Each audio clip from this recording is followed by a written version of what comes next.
मध्य प्रदेश मुरैना की रैली में प्रधानमंत्री नरेंद्र मोदी जनता को संबोधित कर रहे हैं। सीधा रुख करते हैं। आरक्षण देने के लिए कानून बनाना पड़े तो कानून भी बनाएंगे। तो 2014 में ओबीसी समाज जग गया, दलित समाज जग गया, आदिवासी समाज जग गया और उन्होंने तय किया कि ये लोग तो अगर ये करेंगे तो हमारी तो आने वाली पीढ़ियां बर्बाद हो जाएगी, हमारे सपने चूर चूर हो जाएंगे। और उसके बाद इस समाजों ने एक होकर के कांग्रेस के सपनों को मिट्टी में मिला दिया, उनको सत्ता से बाहर कर दिया। फिर भी सुधरने को तैयार नहीं है। अब ये वो अधूरा काम पूरा करने के लिए फिर से नई चाल चलने लगे हैं।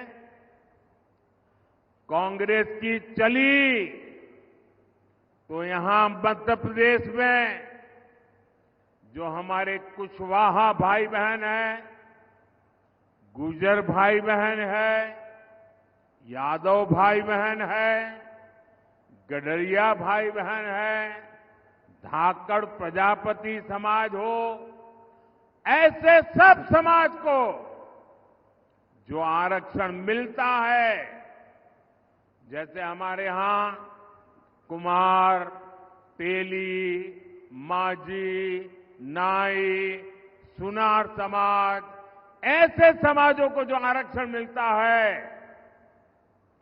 कांग्रेस इन सभी ओबीसी जातियों से उनका हिस्सा छीनकर अपने चहेते वोट बैंक को मजबूत करने के लिए उनके चरणों में देने का मन बना करके बैठी है। आप मुरैना के लोग मुझे बताइए, क्या आप ऐसा पाप होने देंगे? पूरी ताकत से बताइए। उनको जरा डर लगे ऐसा करिए। क्या ऐसा होने देंगे? ये ओबीसी का हक छीनने वालों को पूरी तरह साफ कर देंगे, चुन चुन करके साफ कर देंगे, हर पोलिंग बूथ में साफ कर देंगे। साथियों, भाजपा सबका साथ, सबका विकास के मंत्र पर चलने वाली पार्टी है। भाजपा सरकार अगर जरूरतमंदों को कोविड के समय अगर राशन की जरूरत है तो कोई भेदभाव नहीं, न जाति का भेदभाव, न धर्म का भेदभाव, जरूरतमंद 80 करोड़ लोगों को मुफ्त राशन देता रहा। क्या कभी आपने कोई शिकायत सुनी है? आपने कभी सुना है कि हमारे गांव में वो मुसलमान भाई है इसलिए उसको मिलता नहीं है? कभी सुना है? भाइयों बहनों, भाजपा सरकार ने 4 करोड़ गरीबों को पक्के मकान दिए। ये घर बिना भेदभाव हर धर्म के लोगों को मिले हैं। क्या किसी गांव में ने कोई शिकायत सुनी है कि भाई धर्म के आधार पर मुझे मकान नहीं मिला? ऐसा सुना है क्या? यहां भाजपा सरकार है कि नहीं है? दिल्ली में भाजपा सरकार है कि नहीं है? कोई भेदभाव की खबर सुनी है क्या? भाजपा सरकार ने 11 करोड़ घरों तक पीने का पानी का कनेक्शन पहुंचाया है। कोई जातिवाद नहीं होने दिया, कोई धर्म के नाम पर भेदभाव नहीं होने दिया, क्योंकि सबका साथ सबका विकास ये हमारा मंत्र है। हर धर्म, हर समाज को ये लाभ समान रूप से मिलना चाहिए। समान रूप से मिलना चाहिए कि नहीं मिलना चाहिए? अगर सबको समान रूप से मिलता है तो आपकी कोई शिकायत होती है क्या? लेकिन अगर कांग्रेस आती है तो ये सारी सुविधाएं दलितों, पिछड़ों, आदिवासियों और सामान्य वर्ग के गरीबों को नहीं मिलती।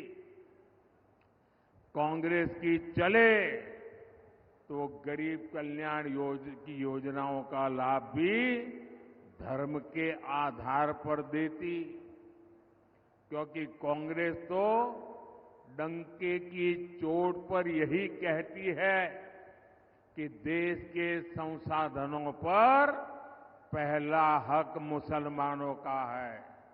मोदी कहता है देश के संसाधनों पर पहला हक इस देश के गरीबों का है, इस देश के पिछड़ों का है, इस देश के आदिवासियों का है। साथियों, कांग्रेस एक के बाद एक ऐसी घोषणाएं कर रही है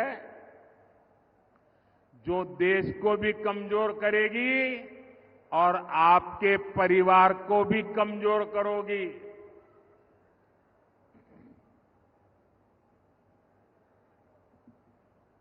आपने सुना होगा इन दिनों कांग्रेस के शहजादे, अब आजकल वो जरा इतने चिंतित है कि आए दिन उनको मोदी का अपमान करने में मजा आता है। मोदी के लिए भला बुरा कहना उनको मजा आ रहा है। वो कुछ भी बोलते जा रहे हैं और मैं देख रहा हूं सोशल मीडिया में, टीवी में बहुत सारे लोग चिंता जताते हैं कि भाई ये भाषा अच्छी नहीं है। ऐसी भाषा देश के प्रधानमंत्री के लिए बोलना ठीक नहीं है, ऐसा लोग सोशल मीडिया में कहते हैं। कुछ लोग बहुत दुखी हो जाते हैं कि मोदी जी को ऐसा क्यों बोला, देश के प्रधानमंत्री के लिए ऐसी भाषा का क्यों प्रयोग किया, देश के प्रधानमंत्री को कभी कोई ऐसा बोलता है क्या? मेरी सबसे विनती है कि कृपा करके आप दुखी मत होइए, आप गुस्सा मत कीजिए। आपको पता है वे नामदार है, हम तो कामदार हैं।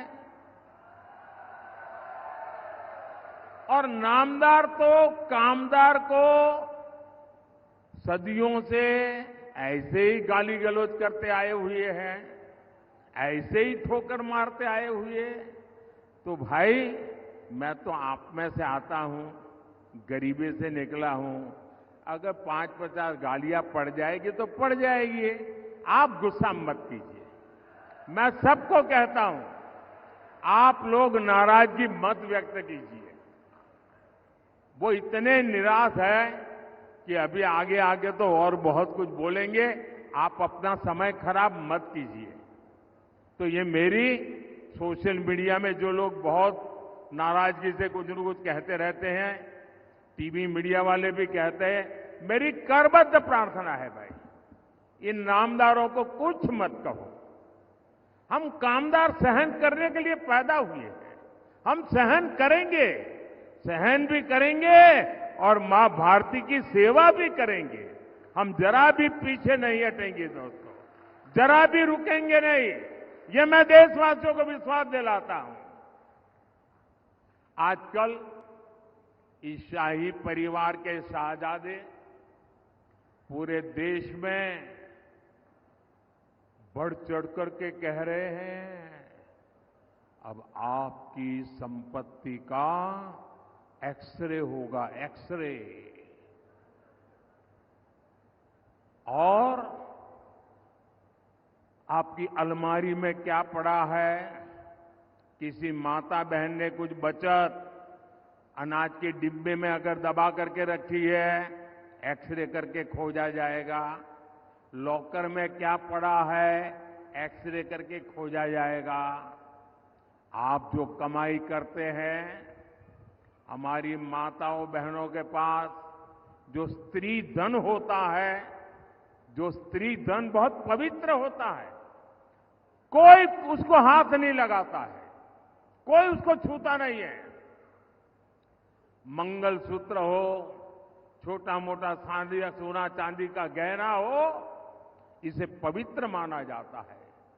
कांग्रेस उसे जब्त करके अपनी वोट बैंक मजबूत करने के लिए उसे बांटने की सार्वजनिक घोषणा कर रही है, मैनिफेस्टो में बता रही है। और मैंने तो पहले दिन कहा था कि इनका मैनिफेस्टो पूरी तरह मुस्लिम लीग की सोच का ही प्रतिबिंब है। और साथियों, ये एक्सरे करके आपको लूटने की योजना बना रहे हैं। क्या आप उनको आपकी संपत्ति छीनने का अधिकार देंगे क्या? इनको चुनाव में जीतने देंगे क्या? इतना ही नहीं, ये इससे भी संतुष्ट नहीं है। वो जीते जीतो छोड़िए, ये स्वर्गवास के बाद भी, मृत्यु के बाद भी आपकी जो बची हुई संपत्ति है, जो स्वाभाविक रूप से आपके बेटे बेटी को मिलनी चाहिए, वो भी आप नहीं दे पाओगे। आपने कितनी ही मेहनत करके बच्चों के लिए इकट्ठा किया होगा। कांग्रेस वाले कहते हैं कि उनकी सरकार आएगी तो वो भी डुब्बे में से गुल कर दिया जाए। ऑफिशियली कहते हैं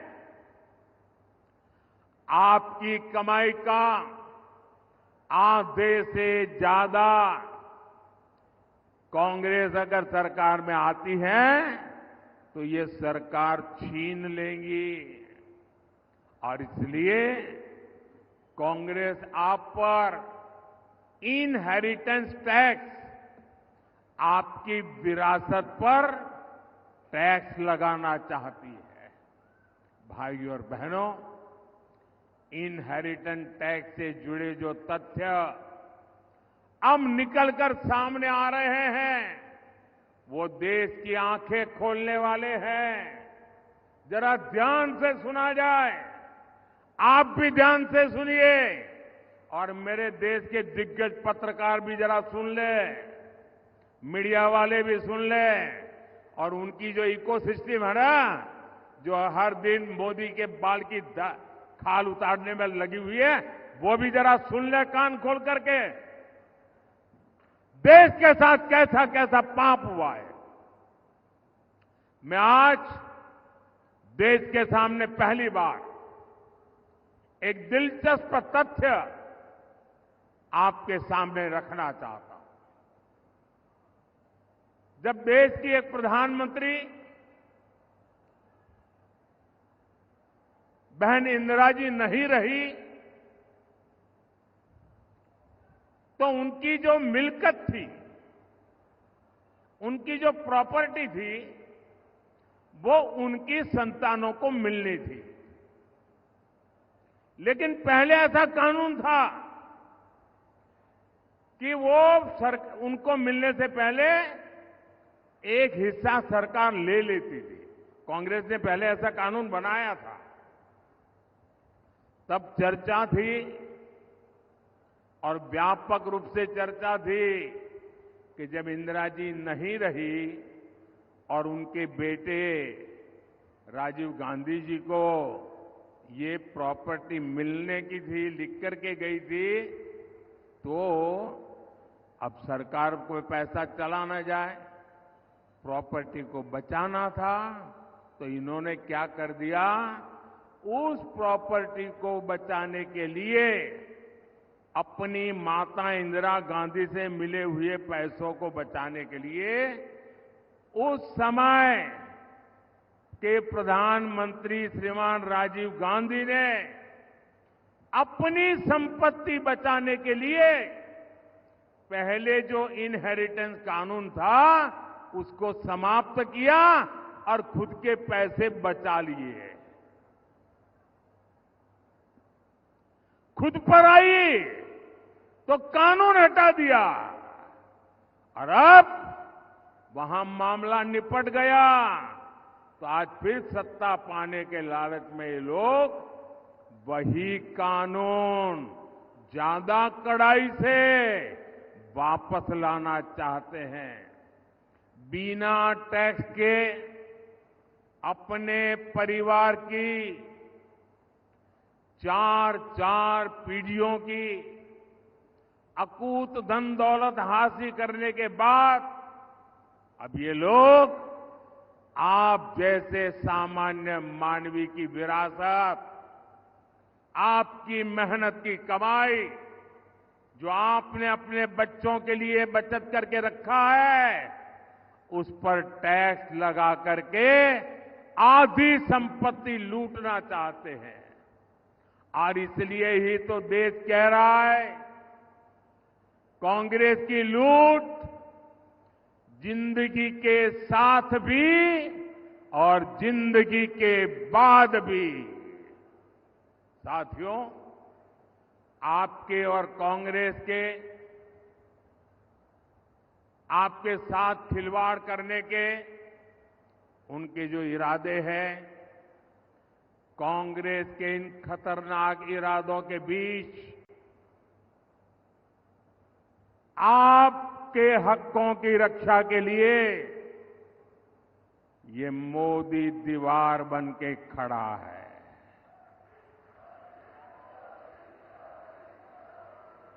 ये गाली गलौज इसलिए हो रहा है क्योंकि मोदी 56 इंच का सीना तान करके खड़ा हो गया है। इनके मंसूबे सफल नहीं होंगे, इनके मंसूबे सफल नहीं होंगे, ये मोदी की गारंटी है। लेकिन इसमें आपकी भी बड़ी भूमिका है।